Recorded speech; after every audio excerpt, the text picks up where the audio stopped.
Alrighty, welcome everyone to class number 5 of 8.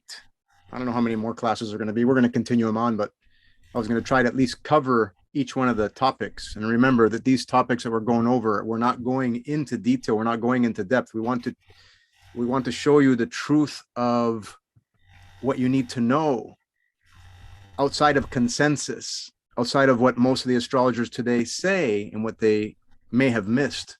Although we've learned so much from many of the astrologers, and now we're going to carry it to the next level.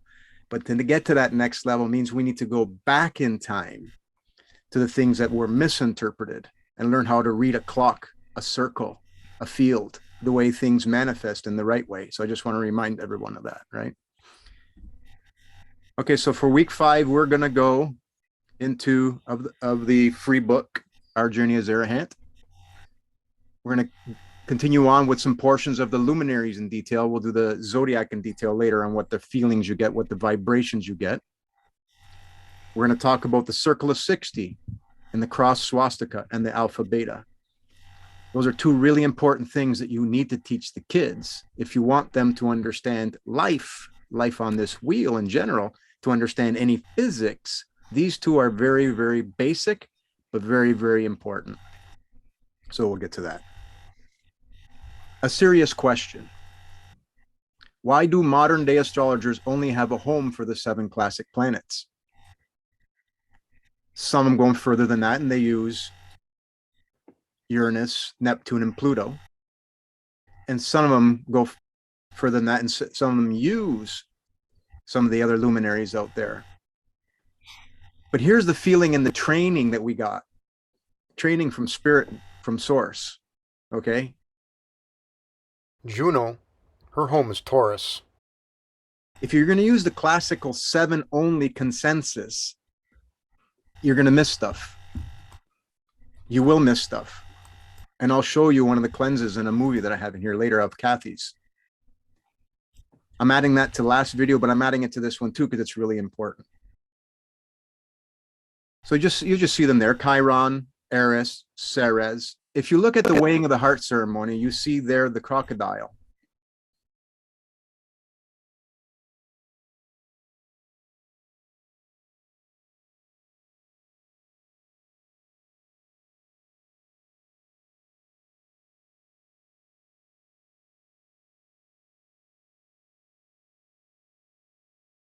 I know in the modern one you sit where Cancer and Leo are, and you go Sun, Moon, and then you go Mercury, Venus, Mars, and all the way around. And that's what Ptolemy did. I can't believe that Ptolemy didn't know of these other ones because he's charted all the dim stars. He would have saw those unless they weren't visible then. I can't believe he didn't talk about Juno, Chiron, Eris, Ceres, Vesta, Hygeia, Lilith, and Icarus. They're really important. So there's got to be a text out there that I haven't seen, but the modern day astrologers don't show it. You can go with that classical thing. You can go with that consensus, but you won't get the true benefit of what's really there. There is gems in there. There is good teachings in there. I'm not denying that fact, but there's more to it. And I just want to keep emphasizing that. And I'll show you examples of it. I can't go too deeply at the beginning because people are just trying to learn astrology from the beginning. So I can't go into that depth yet. I don't want to lose the audience, but just know that we will get there slowly. And I know that this team is awesome and we'll take the consensus and the stuff that's been left on the Egyptian walls and merge them together and know the truth. So just bear with us. So we'll be concentrating on the energies and their qualities for now, because consensus is not always correct. So we're switching gears on to what does each luminary mean? And we're going to vibrate with the quality of communities. So both Venus and Pallas are both communities. Venus is more with Mother Nature and Pallas is more with people and communities. So Venus is the mini-me of Eris. Eris is the mother of all mothers that comes back to save her sons and daughters. They say son, but that's the sun, S-U-N.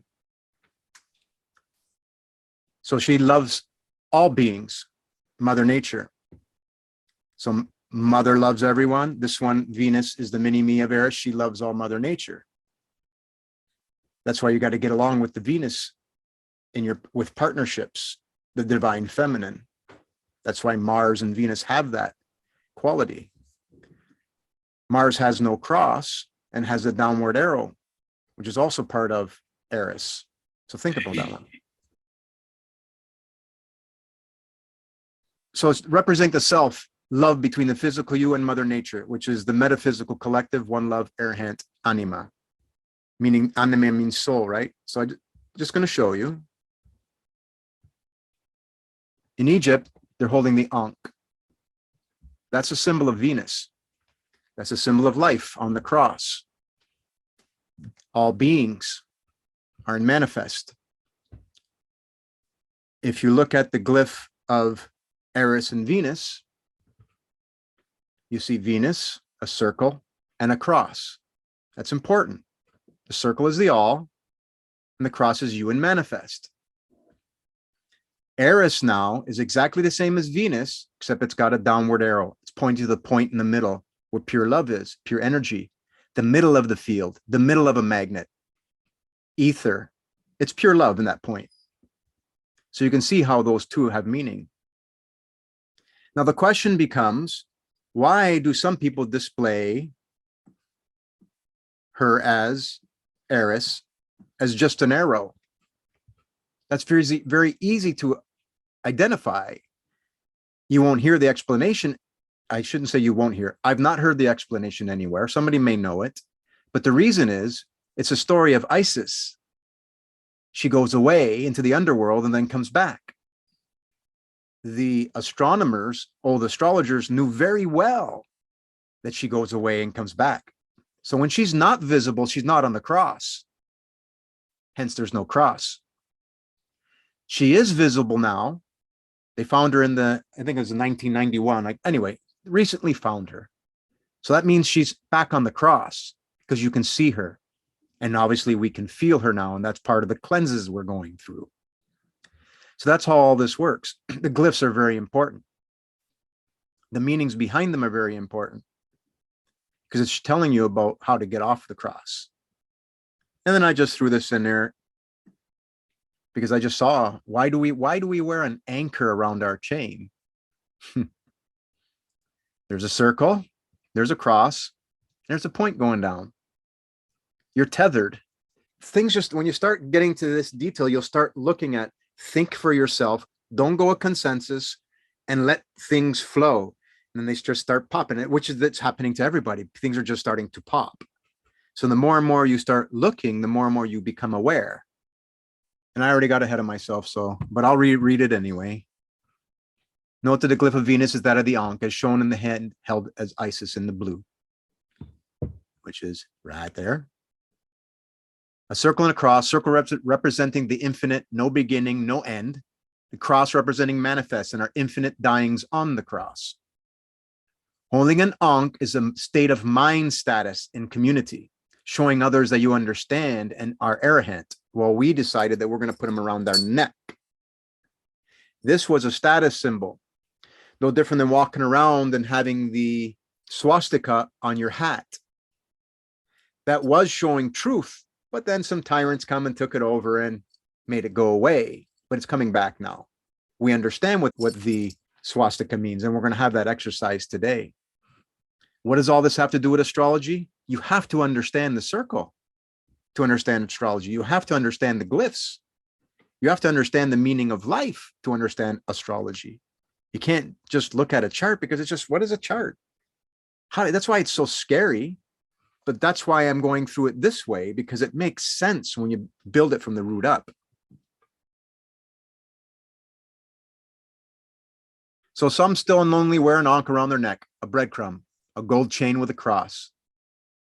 Think t-shirt with ankh and community represents a state of mind. This would be an act of love, like the chain and cross intended to be. So notice the green glyph left to the left is Eris. The difference between Venus and Eris is an arrow, which references the inward point. Go within towards one love, pure potential. And then we're just going to quickly talk about Pallas. Again, this is all in the book. When you want to reference what these qualities, what these vibrations mean in your chart, Pallas, and you can see that it's got a square that can remind you of like a square block, a community. Pallas represents the goddess of wisdom, creative intelligence, the feminine powers of nature. She stands by heroes, the part of you that wants to channel your creative energy for all. Communities are her domain. This is consensus. And from the charts that I'm doing and the experience that I personally have, it fits. So that's good. Consensus can be right. We've held on to breadcrumbs. We know we have. It's just, where do they apply and when? Any questions on that portion? Claudio, Sorry. sorry. Do you want to go first? I don't mind. Oh, hi, Beata. Hi. I can't see all the people here, so I didn't notice you sneak in on us. Yeah, I came in when you was talking about when you started talking about the Ankh, right? Okay. And yeah, hello everyone. Good evening. I mean, it's evening where I am. Same here. Yes, 1 o'clock in the morning here. That's evening, yeah. So I've got an Ankh which I picked up when I was in Egypt, because I spent a few months in Egypt, you know, and I did feel drawn to Egypt with like the past life thing. And when I got the Ankh, I was told that it was a symbol of the ultimate union of the male and the female. Yes. That's part of it as well. Yeah. Here, I'll do this really quick. 0, 1, and 1. Well, I'll do it this way because the 1 is really a pipe, okay? So I'm going to take a 0. Oh, sorry. 0. Make that another pipe. And make that another pipe. I'm going to rotate this one. All right, so 0, 1, 1 is the first 3 digits of the golden ratio triangle. Sorry, the golden ratio series, which is also the Pythagorean triangle. It's the golden ratio triangle. Yeah. Incommensurate triangle. So 0, 1, 1, 2, 3, 5. So this is your trinity. This is the all. This is the yin, the female, the divine feminine, and the second one is the masculine. So you got your yin and your yang. So when you take the circle, connect it to the 1, because it can't be disconnected. It's impossible. It's tethered. It is source. It's the divine feminine. And then the masculine comes in manifest, and there you have your Ankh. Okay? It's that simple. And that's how you get your alpha. Okay? It's a 0 and the 1. And that's where the Egyptians, they show the coming in over top of the mummified body, which is you getting your, right, getting your soul, so to speak. So yes, you're saying it is a union, but it's also, when you're in this union, you're on the cross.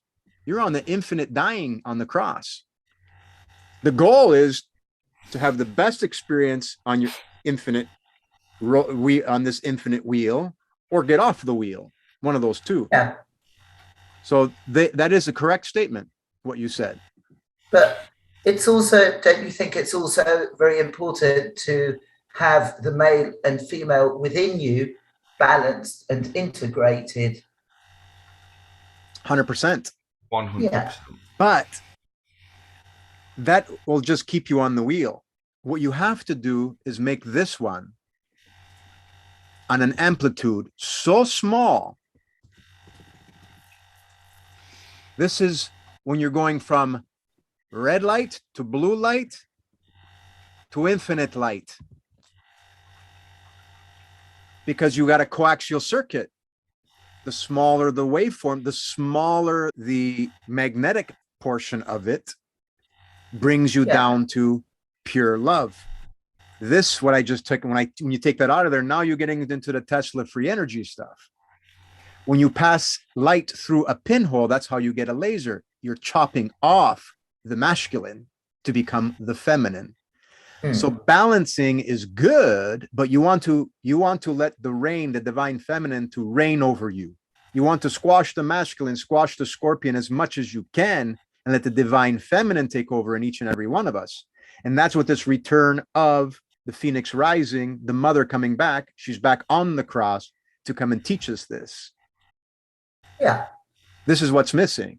This is what this is what we've forgotten that we need to remember. So balance is great, but let love has to conquer all in every situation that comes presented to us.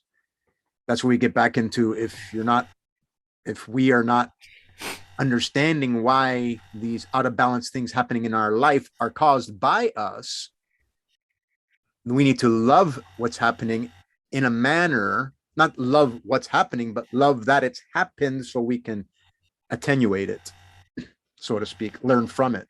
Yeah. Martin? Incidentally, Claudio, so incidentally as well, the cross that you have right there, it can be akin also to the cross of astrology. That's where it came from. So 100%. The equinoctial line, the horizontal line that you call masculine, on both sides of that line on the astrological wheel, we have Aries fire and we have Libra air, and fire and air are the masculine elements. They're masculine, and that equinoctial line there is known as the spiritual axis, and the one that goes perpendicular or vertical, this is the material axis, obviously matter, the mother, and that represents the solstice. And on the bottom of the solstice, you got those backwards. This one, well, I have it vertically now, but there is there is no direction. That's the solstice. The one that is at the top of this solstitial line, Claudio, we have Cancer, and at the bottom we have Earth. Capricorn. How about when we go through the circle of 60, why don't you bring that up again so we can all visualize what we're talking about? And then the other thing, Claudio, is that you said that the high capacitance is down. The lower vibrations, like bass sounds, like low vibration has a like a sine wave like this, where the peaks and the troughs are quite far apart from each other. Right. And they're lower frequencies. They're in the red shift. They're red shift frequencies. Correct. And then the blue shift frequencies, they're high capacitance. That's so right. high capacitance frequencies are higher. So we go up. Jesus is telling us in every one of his images to go inwards and upwards. Inwards. See, look at and inwards. Inwards and upwards, because to do anything other than what Jesus is teaching us to do makes us down and out, which is the opposite of going in and up. You've heard of the phrase of like a down and outer, someone who's down and out. That's somebody who is not taking the teaching of going inwards and upwards. The right hand path is very narrow and long, whereas the left hand path is very broad and wide. So right. It's easy to be it's easier to be a down and out, because we've not been taught how and what it means to actually go in and upwards, and how that on an electromagnetic frequency level, we are transmuting the elements up the scale from low frequency to high capacitance. Because at the head here, the crown chakra is blue. Mm-hmm. It's like an indigo, and then just above that in the light spectrum, we have ultraviolet. We cannot see that color. We cannot see that with our naked eye. And then at the bottom, the root chakra, which is red, we have infrared.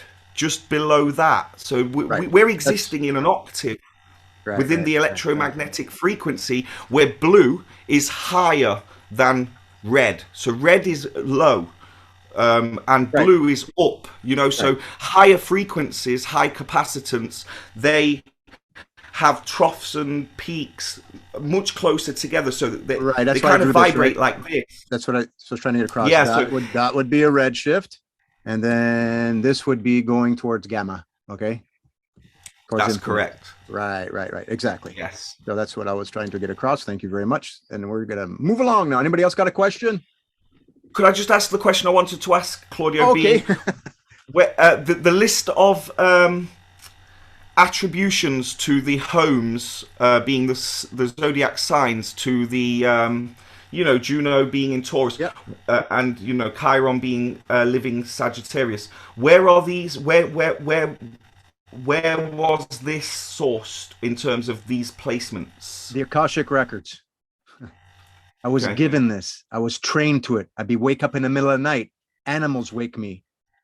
Have you assigned these what's the symbol of Chiron? He's a man on a horse. What's the symbol of Sagittarius? Oh, I'm with you. Okay. A man on a horse. Okay. They lay this in front of me. Spirit does. Right. I stay away from books as much as I can. If books come, people send me books, I know I have to look for a key. You use keywords. Isis, metaphysics, use all those keywords. Those ones will sift the waters for you and get to see if there's a key in that book. Of course. I'm not all knowing, and that's why we're all here together, because I know everybody holds keys and we're all going to pull them all together. So it's sourced from source. Okay. I'm not being I'm not being egotistical in any way. No, I like that. I'm telling you, they just go pow. Oh yeah, that makes sense. Of course. Right, just like that. Like, again, if you go look on the Egyptian walls, Anubis is there, Pluto, the father figure, holding your hand. Because you're about to see if your heart's as light as a feather. Ceres is there. I couldn't find Ceres. Oh, yes, Ceres is there. It's the crocodile. The crocodile eats your heart if it's not as light as a feather. The ibis is there, right? Thoth. He's the one with the scribe. That's the Akashic record. That's your vibrations that you left for yourself as your own measuring stick. They're all there at the end of Libra going into Virgo. The gems are on the Denderah Zodiac. They're there. People aren't reading them. They're going with consensus and trying to keep running with the ball. They're going the wrong way. They're yelling at them saying, hey, you're going to score a touchdown on yourself. It's time to shift gears. It's time to shift gears because we've left messages for ourselves. And they come out bang, bang, bang, bang, bang. And once you start jumping into that wake, things just start, because now you get to go like this, right? Oh, no, that's a good one. Oh, no, that somebody said that one. Oh, wow, this is awesome. Just like collecting hockey cards. Got him, don't got him, got him, don't got him, right?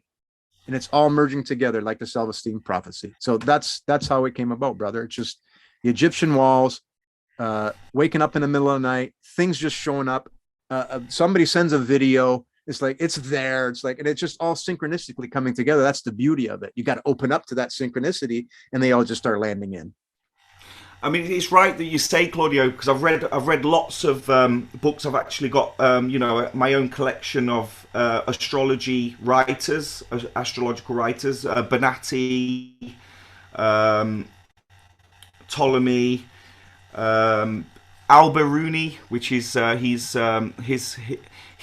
sidereal. Al-Biruni, I think he was like the 2nd century. Bonatti, I think, was a bit later, like 6th century. And none of them, like you say, assign these entities to homes at all. They're actually spoken very little of, Juno, Ceres, Chiron. They're actually spoken about very little. All of the emphasis is on the wandering stars and the zodiac signs and the cycles. So, and are they not the colors of the rainbow? Are they not the 7 days of the week? That means that means they're solar. That means they're stuck on the wheel. They're stuck in manifest. So if we leave our brain looking at the 7 classic planets, all right, because that's all that's wrapped around the chart. But told me once, and I'm trying to refine it again. They then stick on the first 3 when you're in the waters: Pisces, Aquarius, and Capricorn, Uranus, Neptune, and Pluto. So they've shown that. I'm trying to refine that. I have the notes, but I can't remember where I got it. So that's why those 3 are placed there in that little list there. So let's move along. Did anybody else have another question? Okay. So we're going to move on to Hygeia and Vesta. Why? Because they're both related to fires and hearth. Hygeia and Vesta both using the fire within, the hearth, to make you pure. Vesta, the protector of the hearth, she wants purity, abstinence, divine procreation. Hygeia will use the fire to light up your kundalini, your Jacob's ladder, to get you to purity. For more on Hygeia, see prior section. Don't forget I'm reading out of the book, Introduction to Medical Astrology, because we did talk about her already. Hygeia controls the chart right now, a 2-year Annapurna with Juno, Vesta, Ceres, and Black Moon, playing a major role in the 7 scorpions of Isis. More proof of the cleanse we are upon. So she was there when Juno controlled it, and now she's there with Black Moon and Ceres, still there. Hygeia represents cleansing energies in cleaning the mind and body. Note the glyph of the medical caduceus. Neptune and Hygeia are the energies that change the weather. In medical astrology, you'll find Hygeia, Mars, Moon, Sun, Nodes, Juno, Neptune working together for a physical cleanse, and a reminder that it is Ceres and Saturn for the conscious mind. So as you can see, her glyph is the caduceus. Why did the medical industry hold on to that breadcrumb? Because we as truthers in the past knew this. We've forgotten it. And then we went to the solar mind. That's the Piscean age. The 2 fish, 2 lost souls swimming in a fish bowl. Now we got to look beyond what we can see. And we're going to use our 3rd eye to learn and understand. Hygeia, hygiene, all kinds of words come out of that, right? Lots of Babel words for that. And that's all I had for that. Now we'll just bring in. Vesta represents the sacred fire, the hearth, the celibacy of the universe, the Vestal virgins. She wants to know that you understand the path back to Eden, the path back to the absolute, learning how and when to procreate and when not to. And procreate is not just sexual, it's manifestations. All your manifestations are they made with love. They can't be with desires. Love is not desire. Love is pure ether. Love is purity. She's called Vesta and the Vestal virgins. Okay, this would be nunnery. In a natal chart, you'll see when people have a lot of Vesta, you'll get the stories of they saying, I wanted to be a nun. Like that's come out several times for me doing people's charts where they had very strong Vesta. No, this is truth. It's so cool. Any questions on that one?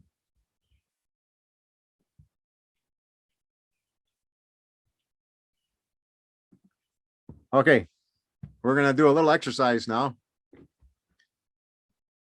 I won't ask for any volunteers, so no worries. But we showed you a chart and we walked around it for last week at 6 o'clock. So I did another one 1 week later for today of 6 o'clock. So now we're going to go around and see what's changed in a week. All right. We'll start with the fastest moving, the moon. Oh, let me restate this. Sorry. Last week is the gray. And this week is the white. Okay. So you got 2 rings to keep an eye on. And then I love that kid. Okay. So you could see last week, the moon was in Scorpio. Okay. Don't forget, they travel this way. The wandering stars travel counterclockwise while the stars go clockwise. But they move so slowly when we stand still, of course they're going to keep moving. They're just moving very slowly compared to the stars in the opposite direction. Kind of like when you walk around inside a pool and make a wave. So the moon was there, and look at where the moon's at 1 week later. Okay, over here. See it? That's how far the moon moved in 1 week's time. 2.5 days per zodiac sign is a rough estimate. So when you look up at the stars, you go, oh my God, the moon's moved. Now, not only does it move around the zodiac, it shifts south and north, like the sun does. The sun does that for winter and summer. The moon does that in its own way. And we'll talk about that in another time when we start talking about the Saros cycle, the 18.6 year cycle that you need. That we're going to have an exercise where we're going to make our own antitheric clock because we have all the tools to make one. And we'll be able to predict eclipses. All right, because we have the math that the mother gives. So we're going to be able to do that. That everybody's searching for the answers for, and it's so simple. And we will do that. So let's go around. Pluto is very slow moving. Next to Eris, Pluto is the father figure. This is Anubis. This is your father figure. Regeneration. Look how much it moved. Very little, right? Icarus, the one that gives you your wings. We'll get into all these. He moved this much. Vesta moved that much. Saturn, very small, moved that much. Now, here's something really important. Saturn is about to, Father Time is about to move into Aquarius. That's important. We won't get into the whys because we don't want to bore you to death for now until when you get more and more of an understanding. Juno, the other Mary Magdalene, she's in Aquarius. She's moved that much. Mars, quite a bit. Venus has moved this much in Aquarius. And Neptune. Neptune is starting its retrograde back and forth between Pisces and Aquarius. Don't forget, we are all Pisceans. We've been here for 2,000 something years. As Neptune goes into the Piscean, it's going to cleanse a lot of people. It's simple math. Everybody's wondering, well, how, so many people are becoming aware of, our existence, our environment, the beauty, the love, but other people are not. When is everybody going to get it? Well, Neptune going in there is definitely going to start. All kinds of people are cleansing. Of course, they're blaming all sorts of things. I'm not going to use those Babel words, but it's a corona chakra cleanse. Jupiter moved this much. Chiron, the one that holds the key to the bridge, you can see. Of course, Eris didn't move much at all because she moves 558 years around the zodiac. Pallas, the sun. The sun moves roughly a degree a day. You can use that as a rough guide, about a degree a day. And obviously there's 12 zodiac signs, 360 degrees in a circle. Now you have your 30 days, 30 degrees. Don't get hung up on everybody's math. How many days in a year, a solar year, because you're thinking like a sun. You got to think like the mother. You got to think like the clock. And we're going to get into that more and more. The clock, because once you understand her clock, you understand everything else. You got to go for the root. Don't get mixed up with all the material stuff in between. You got to go for the love. And that's understanding what the mother does. She makes the Nile River flood every time she goes retrograde once a year. There's something important. Uranus moved a little bit. Mercury, the second fastest moving next to the moon, moved this much, but don't forget, also they do retrogrades. I didn't check. So I don't know if there was a retrograde for Mercury in the last week. I don't think so, but right. Not so much. Lilith moved, temptations in Taurus, Earth and Mother, Taurus, temptations across from Scorpio. Sarah is the harvester, still in Taurus.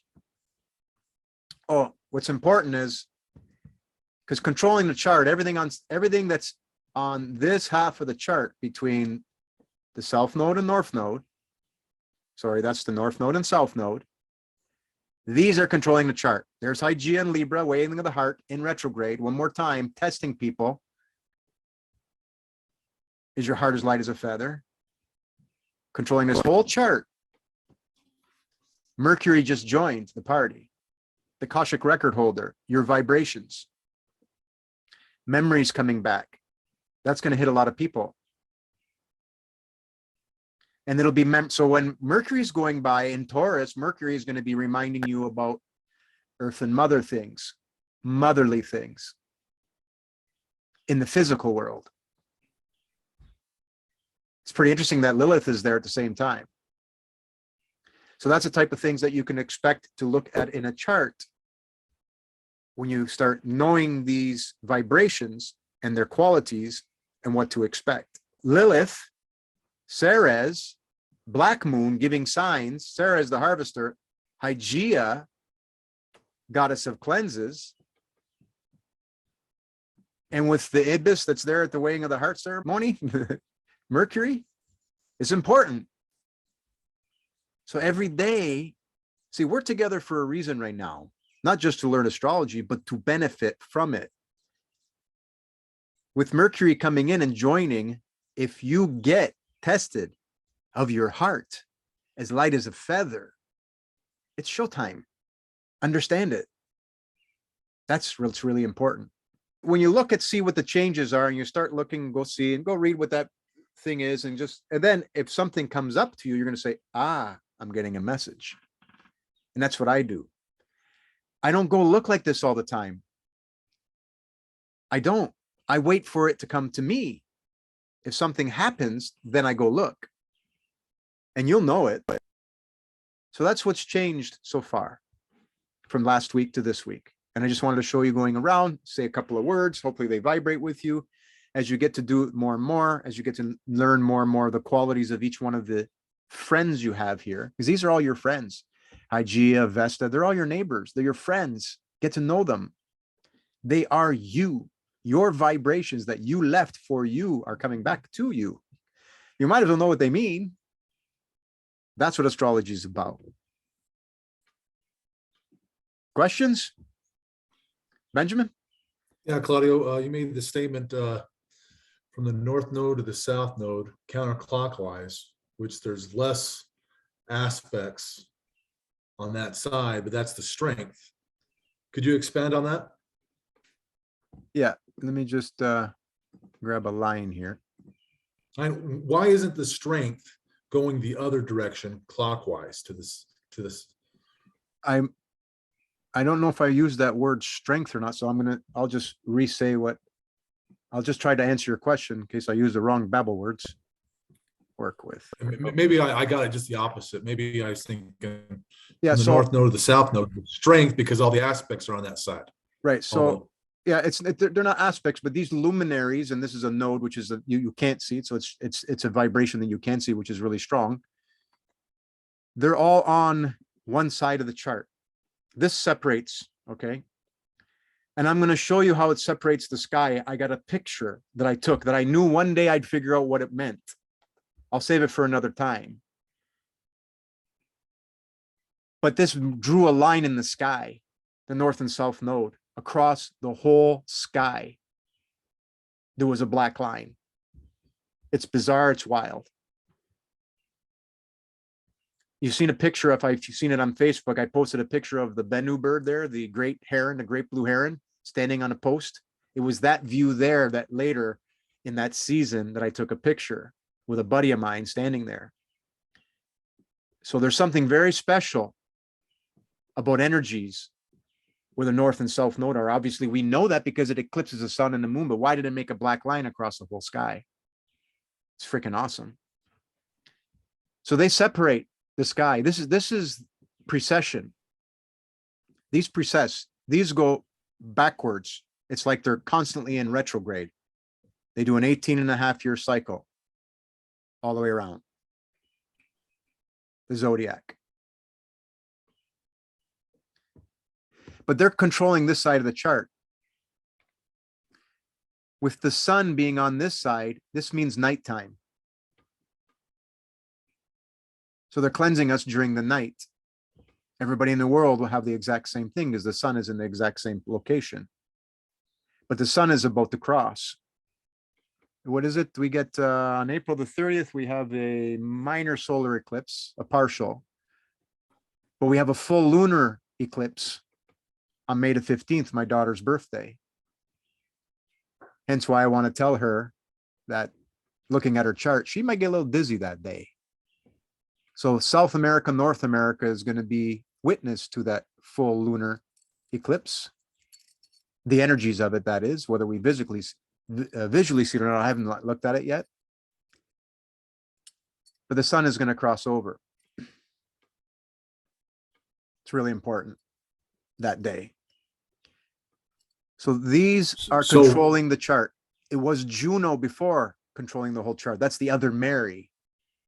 She did that at the more beginning portions of this Corona chakra cleanse. I saw her twice as the wing woman in the sky. Those are the type of things she's doing, giving signs.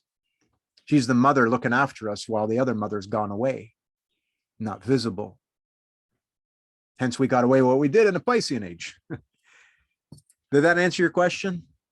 So when the sun crosses the node again, it would switch polarity and the strength would go to the other side. Yes, there is something there. There is something special. Absolutely. And then the sun's going to go into Taurus. So you, me, everyone, the sun is going to be in Taurus. Switch polarity. Think like a mother. Think like the earthen mother. Let that divine feminine within start coming out. When you see other mothers, that's when you're supposed to help. You'll see them come more into your life. That's the bull. That's the cow that helps feed the little child because their mother couldn't produce any milk. So yeah, it's always special when it crosses. Hence you get eclipses, right? depending where it's at as far as the north node, south node. We'll get into that another time on where it's at on the north and south on the latitude. Any other questions? So Claudio, are you, I heard you mention it just then.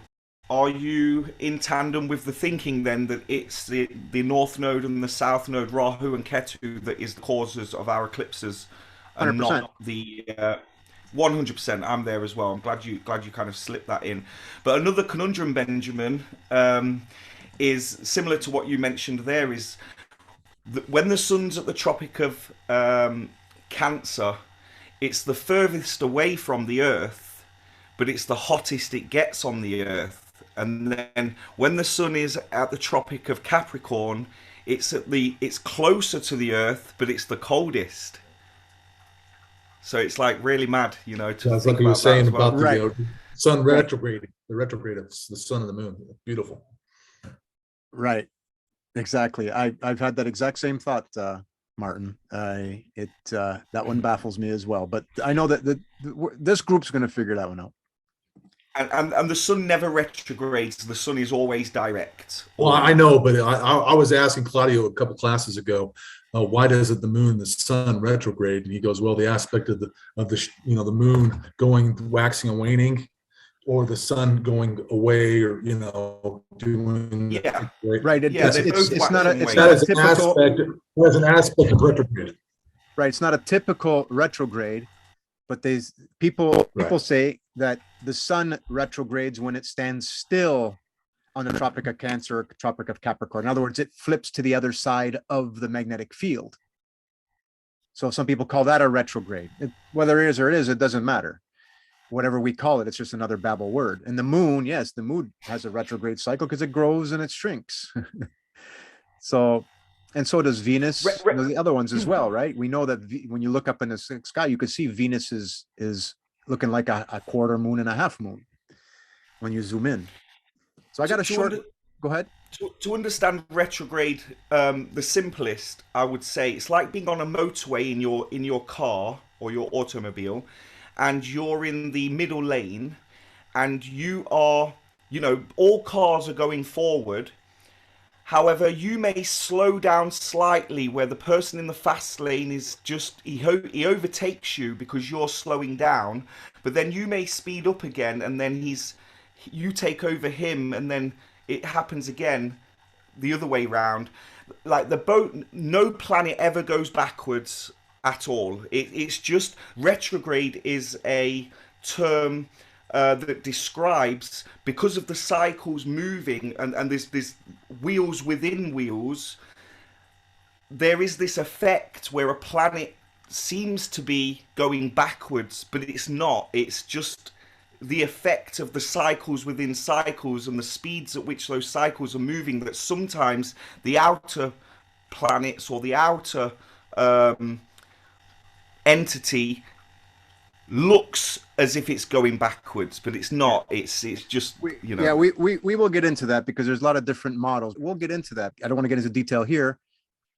And we'll show what makes sense with what we learned from Ken Wheeler. And we'll take that one on another time. So what I have here now is a video of part of Kathy's cleanse. This one was very easy to find when I knew what to look for. Right, so I'm going to play this little video. Hopefully it comes through. Hopefully I got enough bandwidth. You'll see the dates changing up here in the green. The outside ring is the transits, and the inside is her natal chart. So this is her natal Hygeia. This is Neptune. I'm starting at September 14th, 2019. You will see Neptune start coming, retrograding, retrograding and going and crossing. It's kind of like when somebody gets run over by a car, you back over them, and if they're still okay, you run them over the third time. That's what happens. That's the same thing that happens when you go and you have a strep throat, and you get an antibiotic, and it seems to go away. Next thing you know, it comes back. You go get another antibiotic, and it seems to be going away. And next thing you know, it comes back again. That's your retrograde motion going 3 times over top of a sign. So I'll play this now. As you can see, in 2020, came very close to Hygeia, and then Neptune crosses in 2021, back again in 2021. Back again, cross in 2022, and now it's just rubbing up against. And as you can see, Hygeia wanted to come and join the party in 2024. Were you guys able to see that? Looks like they overlap. Do they match up? Okay, yeah. So yes, of course, they aligned exactly across, and during this time, like, she's coming out of it now. This cleanse she's coming out of, but she's still feeling it. Hygeia just went retrograde on the other side, and it started coming back up again. But it's leaving her this whole energy. You can see that she's gotten better. This is what we're talking about. This is the type of thing that you need to know. That's why the medical industry has that. Let me finish this sentence. That's why the medical industry had Hygeia as their glyph. The truthers like us now knew that, and they used that to say, this is what's going on. This is when it will end. And of course, here's some placebo plants, whatever that's going to make you feel better while you ride that wave. Then becomes the question, why are you experiencing that wave? Ah, there is the ticket. Okay, and that's where you go deeper to find out the reasons why and what needs to change. Go ahead. Yeah, no, Claudia, I wanted to just see if you knew her symptoms. Weight loss, just all kinds of drain energies. Basically, all the symptoms you would think you'd have when you had a flu, except for 3 years. Okay. Right. Okay. Well, Claudia, when did Hygeia actually pass out of, so she was coming out? Because I see where you're stopped now. It says October 12th of 2024, and clearly we're not at that point. Yeah. So at what point did she start to feel recovery? Was it upon when Hygeia was right on top of, when it was completely aligned, or just past Neptune? I'll show you. Okay, so I'm just going to go here. When it finished going back, where was that at? Right about that last, it went there, came across. When it went back this last time, right there, now is when she started feeling better after the third time crossing over. Okay, so now we're in April, so that's the way it's like she started feeling really, really, really good. But then Hygeia went in retrograde recently, and so that made another aspect to this transit, then Neptune's going to come back again. So, but not quite hit Hygeia. And then, right. And then here comes Hygeia again in 2024. So what does that mean when Hygeia comes back in 2024? Depends on the cleanse. Depends on if there's something that we needed to cleanse. If we don't cleanse it, it will cleanse you. The cleansing's happening. The cleansing's happening. So, but let's say there's somebody that needed to quit drinking, let's say. I just picked that off the cuff. And they don't get it. And they keep getting signs that they have to quit drinking because I went through this. And oh boy, did they make me quit drinking. Then if you didn't, then you'll get another sign. And you'll get another sign. And it'll keep cleansing you till we become pure. So physically and consciously, we need to purify. That's the 7 scorpions of Isis. That's why Eris is called the goddess of discord and strife. That's why she's called this Santa, means saint. But they made her called Satan because, my God, look what she's doing to people. This has got to be a work of Satan. No, no, no, no.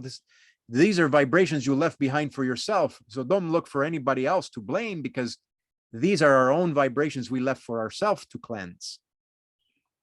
We are cleansing based on the Akashic records, based on the vibrations we've left behind that are impure. She's done so much beautiful work, so I don't expect something happening here. But there'll be a bump. There'll be a reminder. I get bumps all the time.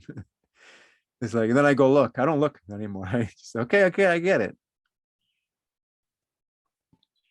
And Hope that answered your question, Tina. yes, thank you. One last question on Hygeia. What is the cycle of Hygeia? You may have mentioned it, but I didn't hear it. Her cycle going around. Yes. I don't have them committed to memory because I just Okay. look.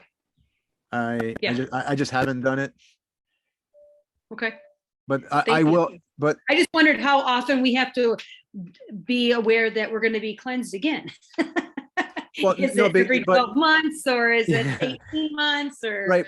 5-year plan? Yeah, I get it. But the thing is that it happens much more often because they can aspect you 30 degree, 45 degree, 90 degree, 135 degree. Okay. All those different aspects can show up. Okay. It's like a circuit board. Sure. They just look for the shortest path to get to you, right? To show you. So it's not just a cycle around. Mm-hmm. But usually what you do is if something hits you and you see it's Hygeia, you go and look, okay, let me see when she goes retrograde and see if she walks over again. Because that's what happens with Juno, Hygeia, the sun, and shingles. The different stages, Juno and or Hygeia will go in retrograde. And then shingles, you get the first symptom. And then the second time going by, you get the second symptom. And the third time you break out. I made a slide on that somewhere. I think I shared it on Facebook. I'm not sure if I shared it yet on YouTube, but I will. But I'll put those cycles, now that you mentioned it, I'll put those cycles there because I should be committing them to memory. I just haven't. Oh, well, thank you. You're welcome. No, when I make the edit to this movie over top of when we're talking, I will show those. So the next person will get the answer. Anybody else? Okay. And we're going to do a little exercise. It's the circle of 60 that shows you the cross and the swastika. I need a volunteer who knows how to add. The most you have to add is 9 plus 9, which is 18. Can I have a volunteer? I volunteer. I saw the No, statements before. We can't do that. Not 9 plus 9. We can't do that. It's too hard. Okay, if Martin's out. So Benjamin, you want to do it? You bet. Okay. So I know, let me preface this. I know what you're thinking. What do I need to do this for? Think about when you were a child and we were learning to read a clock. You were never told why a clock worked that way. You just told memorize it and learn how to tell time. Well, time to relearn for a good reason. This is things you should be teaching all kids, because this is how to help you understand how things work in the universe, in all sciences, which becomes one called physics and metaphysics. So I got this little diagram here. The only way Mother Nature counts And what we're going to do, as you can see, this looks like the Fibonacci sequence, the golden ratio sequence, but it's different because we don't use the tens column, we drop it. So we're going to go 0 and 1. Is 0 plus 1 is 1. And then 1 plus 1 is 2. And 1 plus 2 is 3. And 2 plus 3 is 5. And 3 plus 5 is 8. Get it? And 5 plus 8 is 13. Drop the 1. Just keep the 3. 8 plus 3 is 11. Just keep the 1. Just don't keep the tens column. So 8 plus 3 is 11. Just keep the 1. Get it? 3 plus 1 is 4. I'll help you along because we've never counted this way before. So 0 plus 1 is 1, right? What's 1 plus 1? 2, 2. 3, Right. So 1 plus 2 is 3. What's 2 5. plus 3? 5. Okay. I marked that green for a reason, all right? And I marked the zeros purple for a reason. What's 8, 3 plus 5 is 8. 3, So 5 plus 8 is 13, but we're going to drop the 1 and just keep the 3. 8 plus 3? 1, Right. It's 11, but he knows to drop the tens column. So 8 plus 3 is 11, but we're going to keep the 1. 3 plus 1 is? 4, 1 plus 4 is? 5, Oh, look at that. The 5 is green again. Okay. 4 plus 5 is? 9, 5 plus 4. 9 is? Right. 4. 5 plus 9 is 14. We're dropping the 1. We put a 4 there. 9 plus 4 is? 3, Right. So 13. We're dropping the 10. We keep a 3. 4 plus 3 is? 7, 7. 3 plus 7 is? 0, Right. Because it's 10. We're going to drop the 10 column. Oh, look at that. We got another 0. Okay. 7 plus 0 is? 7, 0 plus 7 is? 7, 7. Wow. Look at that. 3 sevens in a row across a 0. Okay. I wonder if that's important. 7 plus 7.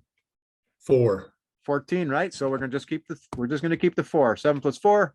1, Wow. We're just going to keep it's 11, but we're going to just keep the 1. I won't say that anymore because I think everybody gets the concept. 1 plus 5 is? 6. Oh, sorry. 4 plus 1 is 5. I left the 5 there because we knew it was coming. That's a 6, right? 1, 1, 7, 7. 8, 5. You better Yeah, move it so- down so I can see it. Yeah. Okay. 4. No, 3. 3. Yeah. 8, 8. Yeah. 1, Uh-huh. 9. Uh-huh. Boom, 0. 0. Okay. 9, 9. Okay. 9, Oh, look at that. 3 9s. I wonder what that means. Okay. Keep going. 8, No, I want Martin to do this one. 9 and 9 was a joke. Okay. 8. 7, 7. 5, Oh, look at that. 5. Okay. 2, 2. Yeah. 7, Yeah. 9, Yeah. 6, Okay. and 1. Oh, what's no? Okay. 9 and 6 is 5, right? Oh, 5, yeah. And then 1, 1. Yeah. 6, 6. Yeah. 7, 7. Yeah. 3, 3. Yeah. and boom, 0. 0. Look at that. Okay. 3, 3. Yeah. 3. There we go. 3. Oh my God. 3033 down at the bottom. Woof. Wow. This is crazy. What's going on? Okay, guys. 6, Okay. 9. Wait a minute. 3 6 9. Isn't that the secret of the universe from Tesla? And that's the medical. Yeah, the medical. Yeah. Okay. 5, 5, of course. 4, Whoops. Sorry. 4. 9, Uh-huh. 3, Yeah. 2, Uh-huh. 7. Okay. Yeah. 3 plus 2 is Oh, I 5. skipped Yeah. that. Yeah. And then 7, 7. Yeah. 2, Uh-huh. Whoop. 2. Yeah. 9, 9. Yeah. and 1. There they are again. And what's 9 plus 1? 0, What's 1 plus 0? 1. 0 plus 1. 1. We 1. start all over again, right? 60 repeating. Why is there 60 seconds on the clock? Why did we pick 60 on a circle? Why wouldn't we have picked 90, 75, 72, 33? Why did we pick 60? Nobody knows that answer. Here's the answer. This is why there's 60 points on the cross. In music, it gives you the circle of fifths. That's where I learned it from. Did I put it on here? No. An awesome astrologer, his name's escaping me, but I'll put it across. when we edited the video, and a beautiful saxophone player. They shared these numbers. I don't know if they went too deep to find out what's all there, or did they know or didn't know? Not sure. But the 4 zeros make the cross. Do you see the 4 zeros? Let me pull the cross over. See the cross? That's your dying on the cross. You're in manifest. You walk around the wheel. Now, here's the beautiful swastika. This is what the swastika means. This is something that we found. It doesn't matter. We refound. 1011 at the alpha, 9099 at the omega, 7077, the top of the chart, the 7 colors of the rainbow. This is as above. 3033 as the as below. You need 3 golden ratio triangles to make a star. That's the bottom of the chart. This is the domain of Horus. If you use these numbers and the alpha beta and the Denderah Zodiac, you now have the secrets to the universe. It's not a secret. It's lost knowledge because they knew this. There's so much in here. Any questions so far on this? I'm just thinking, Claudio, that I was just thinking of the children as you and Benjamin were doing the maths and thinking that they were, you know, watching the 2 adults, you know, doing the math, and you asked Benjamin, you know, what's 9 plus 4, and he said 3, you know. What do we say to the children? Like, how do we explain this to the children? Because they're going to think that we don't know our maths. Right. Well, but we've been teaching them wrong. It's okay. It's okay for counting, but accounting, when there's abundance, we don't need to count. We just need to understand the wheel. Yeah. We need to teach our children well. 100%. Teach them how to teach the way Mother Nature counts. When you teach them this, you now teach them music. How many numbers, Claudio, around the outside? Is there 60? 60. That's why there's 60 seconds and 60 minutes in a clock. Okay. I'm kind of confused. I see the 7s up on top, and I know 7, you know, it's in the Bible 435 times, but like 1, 9, 3, and it seems like it should be 6 up there. What's the significance of the 1793 around the zeros? Oh, 1 means the beginning, alpha, right? Aries, arise. This is when you arise. And 9s is when you go to sleep. It's the end of the cycle. 1 to 9. 0 is the all. That's the gates to heaven, the gates to the ether, the cross, coming in and out. That makes perfect sense. Right? They're also prime numbers. Sevens are the as above, 7 colors of the rainbow, the sun. 3033 is the as below, making a star, 3 golden ratio triangles. We'll get in more when I bring the Denderah into this. Tina, do you have something? Was that Tina? Because I can't see my. I think it was David was making a comment that they're all prime numbers. Yes. They're all prime numbers? Yes. Okay. Well, is 9 a prime number? No, prime numbers 1, mean 3, they're not divisible. There's not, you can't divide Right. anything into them, I thought. Yeah, so 1, 3, and 7 would be prime. I don't know Right. about 9. Yeah. 9 isn't. Yeah, 9 is not. 1, 9 3, and is. 7 are, yes. Yeah. That's important, right? I'm not sure why, but I know that's important. I'm glad Dave brought that up. So we're gonna have to think on that one. Claudio, what's the significance of the 5s? The 5s make your zodiac. There's only 12 zodiac signs. That breaks it up into 12 now. So there's 12 5s. Right. Each one of these is 6 minutes. So 5 times 6 is 30 degrees. Every 30 degrees there's a 5 or a 0. This makes your 12 zodiac signs. Okay. For those who think that there's Got you. 13, they're totally misconstruing what a fucus is. Definitely. A fucus sits on the zodiac because he's stepping on Scorpio, showing you the way home. North. Ophiuchus is way more north, teaching you about the Ouroboros and taking that out of balance cross and bringing it more towards the divine feminine, the pillar in the middle. Any other questions? What about 360 degrees on a circle? Well, each one of these are 6 degrees apart. You'll have to repeat yourself, sorry.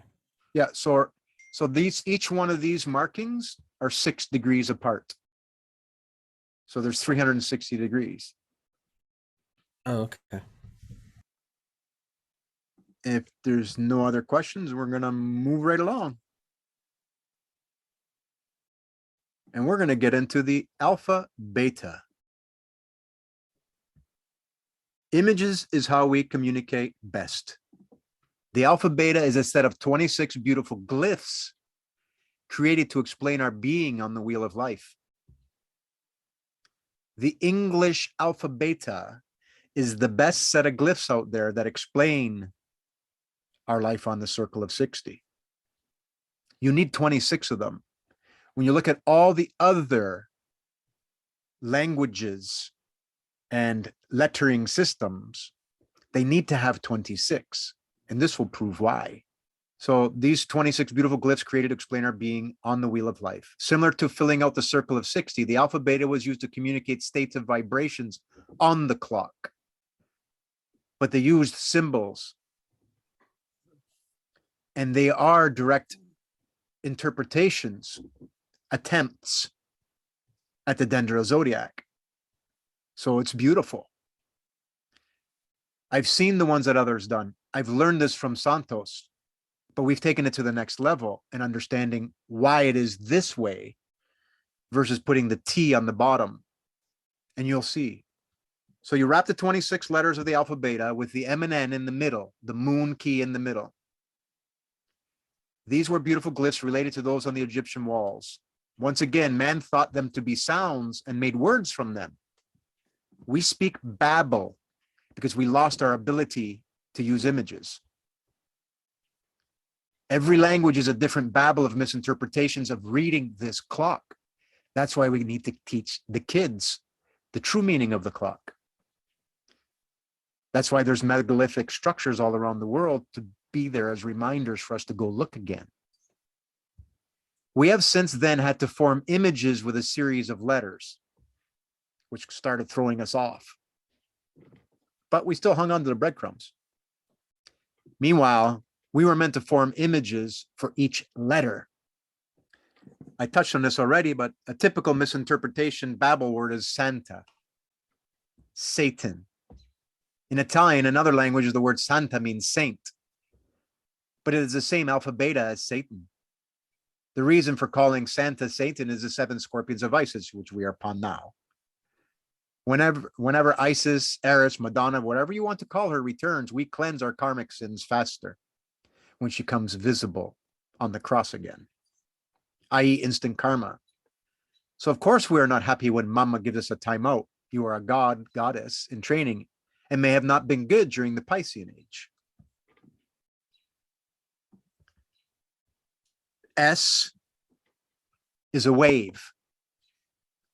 It's a symbol for a sine wave. It's a symbol for a vibration, a snake, a perturbation, a manifestation. Sine equals sin. So when we're making waves that will come and bite us in the ass in the future, it's a sin. There's a reason why they're both there. And one has an E and one has not. We can even get into that, but we won't for now. The A in Santa is the Alpha, the Arise, Aries, beginning, Phoenix, re-embodiment. That's what these mean. The N is not, negate, midpoint, home, negative, no thing. T is the cross, in manifest, being, repeating, shape, forms, materialism. So I got this down in the book as skip a rung on Jacob's ladder if you can solve the puzzle. Why is the E across from the S? We'll get into that. So when you wrap the circle of 60, the zodiac, the circle, with the alpha beta, here's the A, and in between is the B, the C, D, E, F, G, H, I, J, K, L, M, N in the middle, O, alpha to the omega, P, Q, R, S, T, U, V, W, X, Y, Z. When you put it this way, it works. Now you have your Mona Lisa, the Mona. You have the monads. All the different words come up with the M, N, and O, and the A. The G is the seventh letter of the alpha beta. Rightfully so, it's also the 7077. The H is the eighth letter, is the throne. The I and the J are sitting over Scorpio. There's a reason why the I and the J have that, because Scorpio is the one that creates birthing. When Scorpio makes out with Taurus. Because Scorpio is, we all know that Scorpio is, consensus agrees that Scorpio is the genitals, the sexual reproduction organs. So the I and the J are there in Scorpio. The J very much so even looks like we're using it in the wrong way. The K is the cleave. We're going to talk about the king with the axe and the one-eyed jack. Isn't that called the one-eyed monster down there? Uh-huh. So even in the cards, a deck of cards, there's meaning. There's lost meanings buried there for us to find, because people thought this was all, what do you call it? Paganism, Satan, and all not good stuff. But no, it's the truth. It's reality. It's beautiful. This little pointed V on the K is the cleave that cleaves you back from the alpha into 1 and 0. Do you see it? Remember we talked about the 0 and the 1 make the alpha? Well, here's the cleaving of it. Eris comes back home, right? Weighing of the heart ceremony. And you split the alpha into the 1 and the 0 again before you go back into the underworld. The P and the Q are there in Virgo. You can see the Cairo. Is it Cairo? There's that emblem that they use anyway. The T and the F are across from each other. They're both on the 6. 6 is materialism, and 8s are infinite. What are these numbers? Well, I'm counting 1, 2, 3, 4, 5, 6, 7, 8, 9, 10, 11, 12. And then the 13th goes in the middle. And then there's also the Fibonacci on the outside, on the inside, sorry. 1, 1, 2, 3, 5, 8, 13, 21, 34, so on and so forth. So the T, the two crosses are across from each other, the F and the T. Why is that? Materialism, and they're both on the number 8. 8 and 6, 6 and 8. They're both part of the cross. There's a reason why it's there with Cancer and with Capricorn. We know that there's a gate between Leo and Cancer. We won't get into it. It's just because I don't want to go into too much detail. The U, the one that holds the water, the universe, is on the bottom at 3033. On the 369, you find the symbol of the bottom of Eris. And then there's 2 of them. I can go on more and more of the things that we've found, but I'm going to stop right there. Just know that when you see the A, and we're working this out still, so please stare at this. Please come up with suggestions. I don't mean for today. You can if you got a quick comment. But to get the B is you put 1 on top of another 1. And then you get the longer stem of the B. So why would the E be across from the S?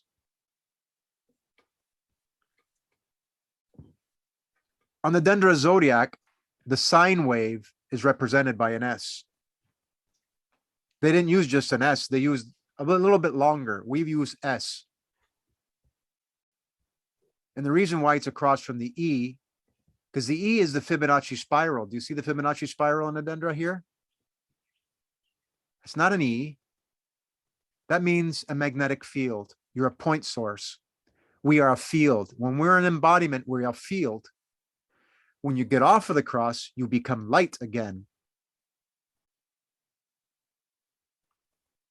That's the meaning of these alpha beta. We don't have them all, but we know that they need to fit this way. The pure fact that the I and the J are in Scorpio, the G is the seventh letter, the U down below, the T across from the F, the E across from the S, and notice that they're fives. There's a reason why the fives are aligned with the E and the S. This is why the alpha beta was made. Each one of these have a very important position. Any questions? And here's what we talked about earlier about the waves, the frequency between the light you can see and the light you can't see. Just remember this, the highest frequency meets the lowest frequency, because you can either stand still from going too fast, vibrating too fast, or you can stand still from not vibrating at all. They meet.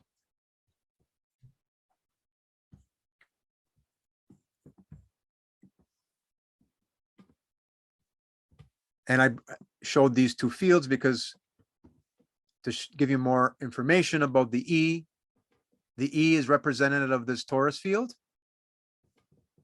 Because here's the Fibonacci coming out. This is what happens as it comes out. So if I'm looking at this, these yellow spirals, as they come out, whoop, that's the way they come out, that way, spiraling out. That's what this E means, into a field. And the light means just a vibration. Any questions? I was going to hope it was just SE to C. You will see it's the I. Yeah. Well, That's wrong. No, it's SEE. Because we're programmed to put them together to form words, but no, each one of these is a sentence. Each letter has meaning, lots of meaning. That's why we got to get back to the Denderah and read what's here. Look how many times they're showing it. One there, oh. One there, one there. Any questions? All right. The alpha beta continued. Know that we make words babble from the alpha beta to ultimately create images in other people's minds. This is one thing that we all need to overcome.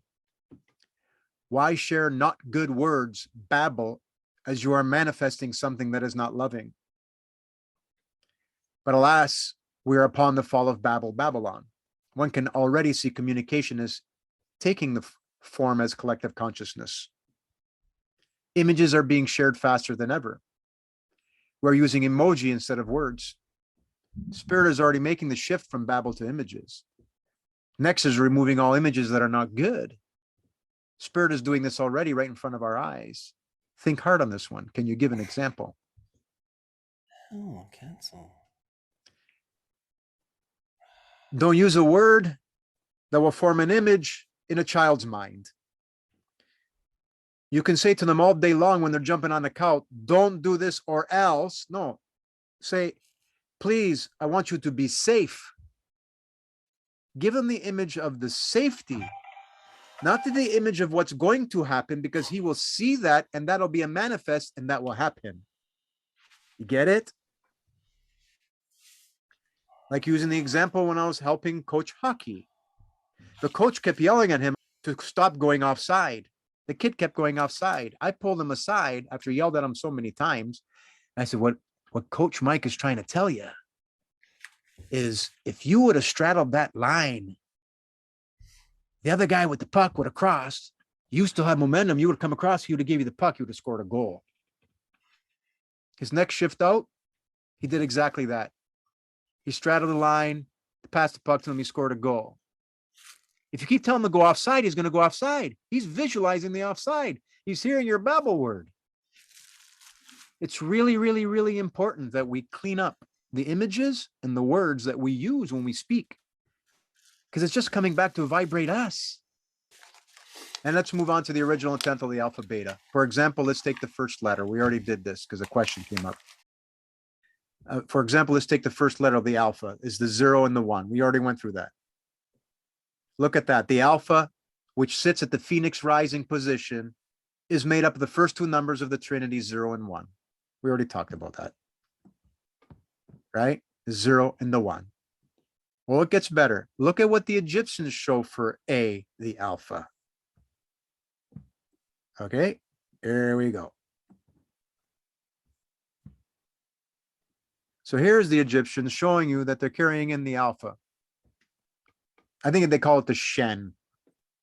Doesn't matter. So the 0 and the 1, and there's you, the masculine, sitting here, waiting for the Trinity embodiment. This is what they're teaching. See how it's roped together? It's inseparable. This is the feminine, the divine feminine, the image of God. The image of pure love is here, and then you're tethered to it. It's impossible for you to get away. It's time to return. It's beautiful stuff they have here. There's so much in all this that I'm still trying to learn. And I can get into some detail here, what I see, but I'm not going to do that right now. That's not what's important for today. But you have to understand that this is what's written. That alpha, beta, and the circle of 60, bar none, is there. But each number also has a meaning. For example, the letter 4. There's no number 4. Ken Wheeler keeps saying it. 4 doesn't exist in the first 5 digits of the Fibonacci, because 4, for all the ancients, stood for time. When I look at the number 4, I see a throne. I see the H. So anyway, we'll move on. Now, we keep seeing all kinds of signs more and more. These are images. These are meant for us to remember. Kind of looks like a little bit like an alpha. I don't know. It looks like an eye, looks like a hat. But I did this in 2017, I think it was. I spun a Fibonacci spiral, a golden ratio, the S curve, the one that makes it. And look at the image that came out. It's not exact. Sure looks similar, doesn't it? Life is really simple. A beautiful golden ratio spiral is everything. And it wraps around that clock. And it is the guide for us to learn more and understand astrology to the next level, away from current consensus. But there's gems and beautiful breadcrumbs left by so many, like Santos. And great gratitude to him all the time, because if it weren't for him, I wouldn't be where I'm at, where we're at, being able to carry the baton together and learn together.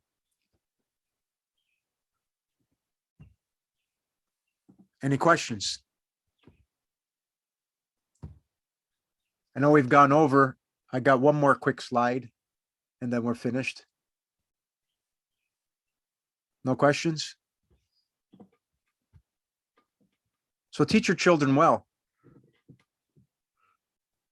This is the best we've got right now. The Great Pyramid of Egypt lies on that 369, 18 degrees.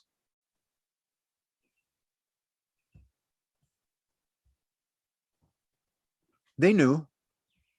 They left a monument there for us to remember. They knew of the circle of 60. I can't find it anywhere, but they knew. They absolutely knew. And there's that snake in a box. We've already talked about the snake in a box last meeting. Where the secret to the universe is. That's you, form in the box, with the divine feminine guiding you. You have one internally, and then you have friends and spouses and what have you that are divine feminine guides too. The cat, Mimsy. That's why Mimsy's here early today. I always put a plug into Matt Jerome because the color of numbers on here too. The 369 is across from the 741. We could talk about that another time. But the 258 and the 258 are across from each other. That what to me represents the dielectric inertial plane. There's so much beauty in here. So I created this image. Teach your children well. If you want them to be the best physicist, the best knower, the best musician, this is what they need to know. They'll make music that makes everybody heal. You got to arm them with the tools, the right tools. Accounting is for taxes. Accounting is for greed. Accounting is for lack of abundance. This provides abundance. And that's all I have for today. Questions? I have got a question. Yes, Beata.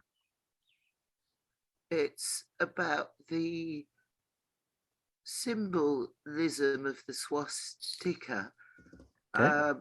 So I'm just curious what you think. In the Second World War, you know, did they know about the astrology? What was their aim of using that symbol, Very, in your opinion? very good question. So that was Tesla's time. Tesla showed many of the Germans and scientists around the world the truth, this truth. And with that, they were able to find out the free energy and levitate. And they had the flying saucers. They had them. So what they did was they put a tyrant wearing a hat showing, no, I know the truth and I will lead you through with the truth. But instead, they squashed the truth. We weren't ready yet. Spiritually, we didn't finish our tour through the Piscean age. So we just weren't ready yet. So as much as we want to blame the tyrants, we just weren't done with our own personal cleanses yet. We're not going to we're not going to be given the gift of those wings just yet. But now we will. I know we will, because we're entering the age of Aquarius. But we got to cleanse. We got to change our ways. We got to become more loving. In order to be gifted these gifts, we have to be loving. So they knew, yes, they definitely knew. Flying saucers are real, but they don't come from outer space because, first of all, you can't get out of the firmament anyway. So yes, there were flying saucers, and those were Tesla machines. Not the guy that's pretending to be Tesla and lying to people so he can make his own personal gains. Not that guy. He's not Tesla. He's using the Tesla name. Nikola Tesla. So yes, there were truthers out there sharing that symbol that they knew the truth. But then they, like anything else, they take that truth and make it not good. Hope that answered your question, Beata. Thing is as well, Claudio, is in one way or another, all symbols that we know derive from the astrological wheel. All of them do. Exactly. There is not, they all do. Exactly. For instance, like, see Mazda, Mazda, the car brand, they use the Aries sign. And Mazda is, I think the name, it means March, because Aries is in March. Yep. And Nissan, in Aries, in March, we have Nissan 14. And Nissan, the car brand, they use the sun peeking over the horizon, for their sign for Nisan 14. Isn't which the Subaru Hebrews- also a constellation? Of course. We have, you know, they're all that all of the symbols derive from the astrological wheel. You know, that period. That's it. Absolutely. All of the important symbols that have lasted. You know, they're all taken and reused, repurposed, inverted to knock us off the scent. You know. Claudio, you said something that really resonated with me. Giving the numbers color with Matt Jerome. I just Googled him. Does he have a book or something like that? Does he have some? And all he got is his Instagram, and he has some fascinating stuff on there. But does he have a book? That, he puts out videos with all his work. Matt's awesome. I went and visited Matt. Matt's autistic. So he just has a YouTube channel. He doesn't have a book. Yeah, he's got a Facebook. Yeah, Matt Jerome. He's got. I'm not sure what his YouTube channel. He keeps changing because he keeps getting shut down.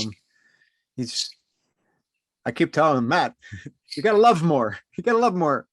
Nobody's shutting you down. Spirit's shutting you down. You're shutting yourself down. No, you gotta love. He gets it. He gets it. I love him, man. I love him. Yep. Matt's got a lot of keys, man.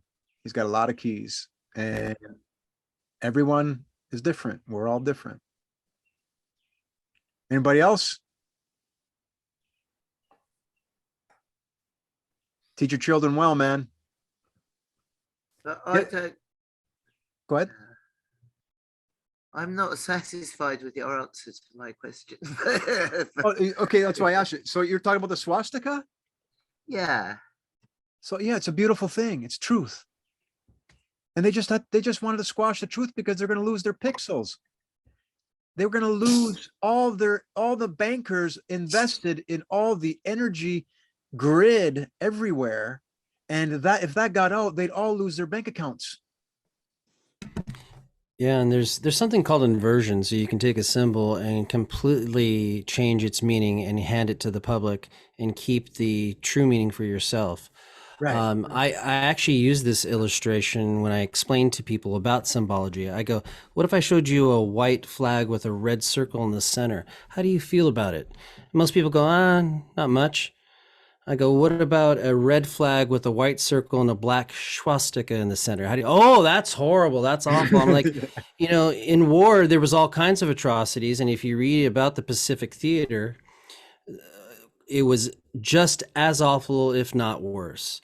Yet we don't equate that symbol with anything truly nefarious. Whereas for some reason, they chose the swastika to make us very, very abhorrent to us. You know, there's a reason for that. There's a method to their madness. They did the same with the mother goddess's name as well, with Isis. Yes. Yes. They did the same thing as well with cunt, which was a very honorific word, and it meant divine feminine. And they took it and made it the most pejorative word in the English language. That's correct. Yep. Knew that well. See you next Tuesday, right? Yeah. So Beata, yeah, it was just greed. It was just greed. But at the same time, you have to understand that spirits still holding their reins, but they're giving themselves karma because they could have did it in a different way. They could have did it in a different way. And also, we weren't ready. We weren't ready, like you said, at the end of all of that, all of the reasoning. Spirit still knew that we weren't ready. So all of this is divine orchestration, isn't it, really? 100%. And that's the beauty part of it, right? That's why you can let go with the heart now. We can let it go. Yeah. That's part of the weighing of the heart. There's no more they. Just live our life to the fullest now. And even the bad guys. Yeah, they're not good. The bad guys are being controlled by spirit. They were there to slow it down. They used that method because we weren't ready. That's right. So that's how you forgive or get over it. Exactly. Right? Because in the end, spirit has got your back, and it was the right thing. Right. People suffered, people died, but it had to be. Right. The reason why they had that thing happen. We're eternal. Right. The reason why they happened to them, because it was their own karma Yes. that made Yes. them have to leave. Yeah. There was something that needed to finish. So spirit was using them as well, really, when you Yep. think of it. You know, in fact, you know, they were being used, you know, and they suffered, because when you make someone else suffer, you suffer. That's right. So now we got to stop giving each other karma. So we look at Yeah. Mimsy. Mimsy says, time to clean up now. Yeah, clean up your act, people.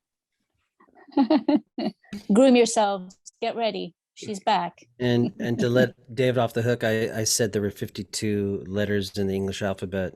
That's lowercase and uppercase, each of which have their own Yes. meaning. Right. Yes. Yeah. Right. I don't know if I've tried to look to see if there's something in the uppercase, but I didn't spend much time on it. There may be. I can give you later on. I can give you a little. They're going to be. It could have been another set of the group of us trying to make more glyphs that apply. So that what Claudio, what I mean, my understanding is, because I've read page 66, I think it is, or sorry, page 666 of the Oxford Styles Manual. And the Oxford Styles Manual, it teaches us how all of the grammatical rules of the English language. And on that page, it states that capitalization or uppercase is not recognized as English. It's a symbolic foreign language. And going deeper into that, Justinian, the emperor, he created, by merging English and Latin, a debased Latin that the legalese system, the legal system, has adopted as their language. So these meanings that we place to the capital letter, for instance, goat, goat as written in capital letters means underground sewer or underworld, whereas goat in the English language spelt lowercase means the animal. So they have completely different meanings, and they are actually in fact two different languages. So the capitalization of the English language is not English, and wherever we see that language, we assume we can read it, and we are exploited through that our own ignorance of not understanding that it's not if you was to see, say, for instance, German language, like, you would know you can't read that, like, you don't understand it. But we've been handed capital letters with alternative meanings that are provided to us in the Black's Law Dictionary, which are completely different. Yeah, they are completely different definitions, and these definitions are used in courts of law or in legislation writing or any legal type of writing, whereas the English language is not recognized by that language, and we should not be able to recognize that language as our language. So this is where, some of the exploitation of the population through their own ignorance is done by the authorities, by allowing us to assume we can read, what they give us to read, and they exploit that assumption we make because we don't know, we're not meant to be able to read it. ASL, American Sign Language, is the all caps. That's correct. Right. American Sign Language. It's a symbolic language. It's some refer to it as Dog Latin too. Right. Dog Latin, yes. Right. So hence why, there's a reason why I hated grammar and I failed English 3 times, twice grade 9, once grade 10, barely made it through grade 12, is because of grammar. I couldn't handle it. And I know why now, because it's babble. It's absolute babble. Grammar as French for gramour, which is a book of spells. And of course, the order of the letters is important because the correct spelling is important. Right. And if you write in cursive, you know what that's all about. So I try to stay away from that when I talk about it anymore. So I just want to I don't want to take everybody down the rabbit holes, but showing you that the alpha beta, the small letter ones, have meaning. Okay, the hooks on them, all that are Yeah. all meant for spiraling in and out, understanding how physics and metaphysics work. And it's a key to understanding and locking the Denderah Zodiac. And that is what I know has to be done, because we left those beautiful megalithic structures so we can remember again. So I really appreciated No. the A and the I, or the O and the 1. And if you look, and the union of the feminine and the masculine. And what's interesting is if you look at Helvetica, the small letter A, not only does it represent kind of a pregnant woman looking over her belly, it also represents testicles and a flaccid penis, all of which means potentiality. Yep. See, yes, there's meaning behind them. Now, if you look at the A, E, I, O, and U, and the sometimes Y, they all sit on a 0 or a 5. Yeah. Why? Wow. I. Right. So so for healing purposes, the alpha beta is important. We're going to understand the vowels. We understand what an A is and where it's at the Phoenix Rising. We understand where the O is at the Omega. We know where the I is at, right there between Sagittarius, spiritual law, and Scorpio, procreation, between those two. So when you start looking at all those and thinking now, think for ourselves, look at that with an open mind, things will go click with you. And that's what we're truly hoping out of these sessions, is to get you to start thinking and vomiting up your keys that you may have that you don't know you have yet. But unless you open up and start looking at what we've left for ourselves, you won't know. Exactly. So there's a reason why the A, E, I, O, and U are around the 0s and the 5. The gates around the zodiac. Important. Interesting. So you are gaining knowledge from our foremothers and forefathers that they left for us as breadcrumbs, with the help of all the greats that we stand on their shoulders. And I always like to name Ken Wheeler, Santos Bonacci, and Matt Jerome. I have a whole list of people that I've learned from. And I always mention Karen Cola because she's always the one that helped us at the beginning. And then all the way through to everybody that's here. Thank you. Thank you very much. And with that, it's 8:30. Thank you, Claudia. Thank you, Claudia. Motion to adjourn? Claudia, can I just mention to everybody who may not have seen it, I've shared a PDF in the chat of Lawrence Williams Lyon's The Language Crystal. It's a very, very expensive book, and it's very hard to actually get a copy of it, but it's there in a PDF format, and it's a really good book for understanding language. It speaks of the Ankh in a very early chapter. It goes on to talk about the vowels and what they're about, and the interchangeables. The interchangeables apply to all languages. So we're able to, for instance, change an R for an L, or an M for an N, or a T for a D. And when you do these switchings of these letters, the word remains exactly the same. So when you can look at language, knowing the grammatical interchangeables that are present, and they're the same in every language, it gives you a new dynamic to kind of see language with, and meanings of words can really pop out once you start to see these connections between the interchangeable letters and how they skew the word but keep the essence of the word. And it's a really good book. It is a quite a high capacity download, 195 megabytes, but if anybody can grab it, then just grab it and enjoy. Perfect. Maybe Thanks, Martin. next week you can put it in there for because I'm not going to get close to downloading it tonight. Okay. Obviously. And just ignore in that book all references. Yeah, just ignore in that book all the references to Thatcher and Reagan. Yeah, I mentioned that. I mentioned that. Yeah. Now, is everybody on Facebook? Is everybody on Facebook? It won't let me download it. It's saying that we need permission from the administrator.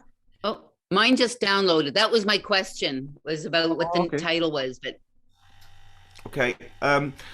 If anybody wants to pop their email into the chat now, I can put it on a Dropbox and give everybody it. Hey Martin, because I'd like to share. Can you share it on Facebook in our Facebook group, Metaphysical Astrology? If it will allow me to upload it that large, but what I could do is maybe pop it into a Dropbox folder and then share the Dropbox folder. Is everybody here? Is everybody here on the Facebook group? Because that'd be a great place for us to share that stuff.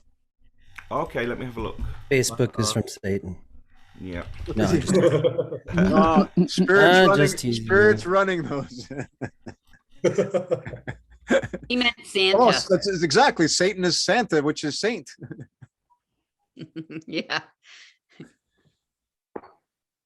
So yeah, because also we can do dialogue like that. I can pin the documents up there, so for the other people that can't be on here, with this way they get to see it and share it.